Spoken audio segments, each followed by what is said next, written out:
ఈ విధంగా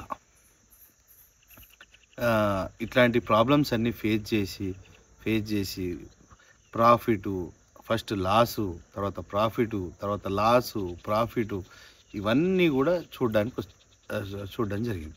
ప్లస్ ఇంకోటి, ఎవరికైనా డైరీ ఫామ్ స్టార్ట్ చేసేవారు వాళ్ళ సొంత గ్రామంలో కాకుండా వేరే దగ్గర, అంటే మాకు రఘునాథపల్లిలో కూడా డైరీ ఉండేది. అక్కడ మాకు ఇట్లాంటి పొలిటికల్గా ఇట్లాంటి పిచ్చి అంటే ఊర్లల్లో మెంటాలిటీ ఎట్లుంటుందంటే వానికి ఏం పని పాటు ఉండదు, అందరూ నాలాగానే ఉండాలి, అందరూ నాలాగానే బతకాలి, వీడు ఎందుకు బాగుపడతాడు అన్న సైకాలజీ అన్నది తెలంగాణలో చాలా తక్కువ. అదే ఆంధ్రోడే ఏది ఉంటే అరే బడి చేసుకుంటున్నావురా అంటాడు డైరీ ఫామ్. సరే మన దగ్గర ఎవడన్నా యూత్ ఒక 2 ఆవులు కొనుక్కోనో 2 బర్రెలు కొనుక్కోనో పెంచుకొని వాడు ఏదో బాగుపడదామంటే ఈ బర్రెలు కాస్తానవరా అంటాడు. వాడేమో ఇంకో అనేటోడు ఎవడు ఖాళీకి కూర్చొని బెల్ట్ షాప్ల ముందు కూర్చొని ఏం పని చేయక అక్కడ ఇక్కడ దొంగతనాలు లంగతనాలు చేసుకుంటూ మందాగే ఎవడో మంచి పని చేసుకొని బతుకుదామంటే వానికి కామెంట్ చేస్తారు. సరే ఇంకెవరైనా ఉద్యోగం చేసుకొని బతుకుదామన్నా కూడా వాని మీద కూడా ఈర్ష్యనే ఉంటుంది, వాడిని ఎటు చేసి ఎలగొట్టాలన్న ఆలోచన ఉంటుంది. అంటే గ్రామంలో చెప్తున్నా, అబ్బా వీడబ్బా అక్కడ ఉద్యోగం చేస్తాడు కాబట్టి వీడు మంచిగా ఉన్నాడు, ఇదివరకు వీడు ఇట్లా బట్టలు వేసుకోలేదు, ఇవన్నీ చిన్లీ థింగ్స్ అనిపించవచ్చు. కానీ ఇవన్నిటిని కన్సిడరేషన్లో పెట్టుకోండి. కొత్తగా ఆర్గనైజేషన్ పెట్టేటోళ్ళకి ఇట్లాంటి ప్రాబ్లమ్స్ అన్నీ వస్తాయి. వాడు మంచిగా పని చేసేటోని వాడిని నువ్వే హీరో, నువ్వు ఎవటే నడుస్తుంది, నువ్వు ఎవటే ఇదవుతుంది, అసలు ఎందుకు పని చేయాలరా? అరే ఏం లేకుంటే ఇంట్లో కూర్చొని ₹1 రాని పిల్లగాళ్ళు వాడు పని చేసుకొని ₹10 వచ్చి ₹10 సంపాదించినప్పుడు శబాష్ అనేది పోయి నువ్వు ఎందుకు పని చేస్తాను, ఎందుకు పని చేస్తాను, ఇంకా డైరీ ఫామ్లో పని చేస్తారా అనే ఒక నెగిటివ్, అంటే నేను బాగుపడా నువ్వు కూడా బాగుపడొద్దు అనే ఉద్దేశాలు ఉంటాయి చాలామందికి గ్రామాల్లో. ఇలా ఏమవుతుందంటే ఎంప్లాయీస్ డిస్టర్బ్ అవుతారు, ప్లస్ పని చేసుకునేటోని చేసుకొనియరు. కామన్గా ఏంటంటే ఒక 10 మంది గ్రామానికి ఒక 10 మంది రాబందులు మోపవుతారు. వాడు ఎటు చేసి ఎవరిని ముంచుదామా, ఎవరిని తిందామా, ఎవరిని జడగొడదామా అనే ఆలోచనలు ఉంటుంది. అంటే డిస్ట్రక్టివ్ వే.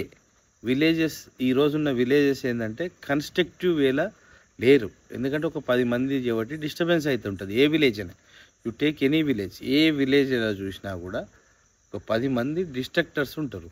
అంటే వాడి స్వలాభం కోసం ఎట్లాంటి వాళ్ళనైనా డిస్టర్బ్ చేయాలి అని ఒక ఎన్విరాన్మెంట్, ఇప్పటివరకు ఎన్విరాన్మెంట్ డిస్టర్బ్ అవుతుంది అని విన్నాం.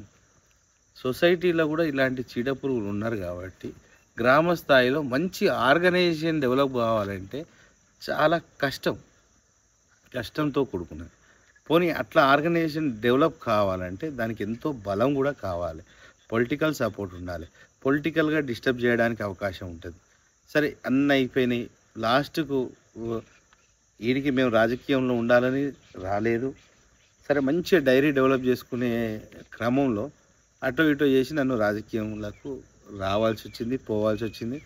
మా టైం అటు పెట్టేసరికి కొంచెం నా పరంగా డైరీలో ఫెయిల్ ఎందుకు అయినామంటే కొంచెం రాజకీయంలో ఎక్కువ టైం పెట్టి డైరీని పట్టించుకోకపోవడం వల్ల కూడా కొంచెం ఫెయిల్యూర్ అన్నది జరిగినది.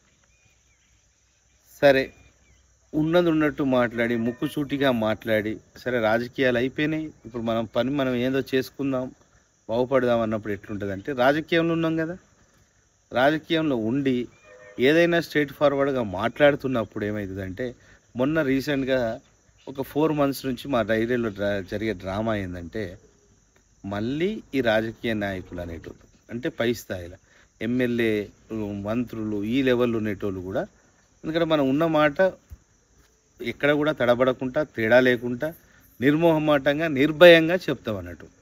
చెప్పేది ఉంటే ఏంటంటే ఇప్పుడు మనం బిజినెస్ ఏంది డైరీ ఫామ్, మన డైరీ ఫామ్ను ఫైనాన్షియల్గా మనల్ని కొలాప్స్ చేయడానికి, మనని ఇబ్బంది పెట్టడానికి ఎన్నో ప్రయత్నాలు జరుగుతుంటాయి.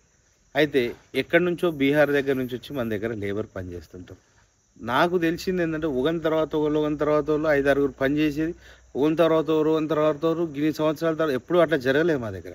ఈసారి జరిగింది ఎందుకు జరిగిందంటే వాళ్ళను భయపెట్టుడు, బెదిరించుడు, ఇట్లా గొడవలు అవుతాయి అని చెప్పుడు, మీ మీద కేసులు అవుతాయి అని చెప్పుడు, ఇక రాజకీయంగా ఇట్లా పరిస్థితి అని చెప్పి చుట్టుపక్కల వాళ్ళు వీళ్ళతోటి చెప్పించుడు, రైతులతోటి చెప్పించుడు, ఇవన్నీ కొన్ని కారణాలు ఇట్లా చేసి లేబర్‌నే లేకుండా చేసిండ్రు. ఫామ్‌ల లేబర్‌ని ఇదంతా రాజకీయ కుట్రలు ఇవన్నీ. అంటే ఒక్కడిని ఒంటరిని చేయాలి, ఆగం చేయాలి. ఇలాంటప్పుడు మనకేందంటే అవి ఏర్పడవు. లాస్ట్‌కు అంత అయిపోయిన తర్వాత ఎందుకయింది, ఏంది అనేది మనం ఆలోచించుకొని యాహా! ఇట్లయిందా అనేసరికి వాడు వెళ్ళిపోయిన తర్వాత వాడు బీహారోడు వెళ్ళిపోయిన తర్వాత నెలకో, 2 నెలలకో మనకు ఫోన్ చేసి సార్ గిట్ల గిట్ల జరిగింది సార్. వీడు మన దగ్గర పనిచేసేటోళ్ళే. లంగలుంటారు కొందరు.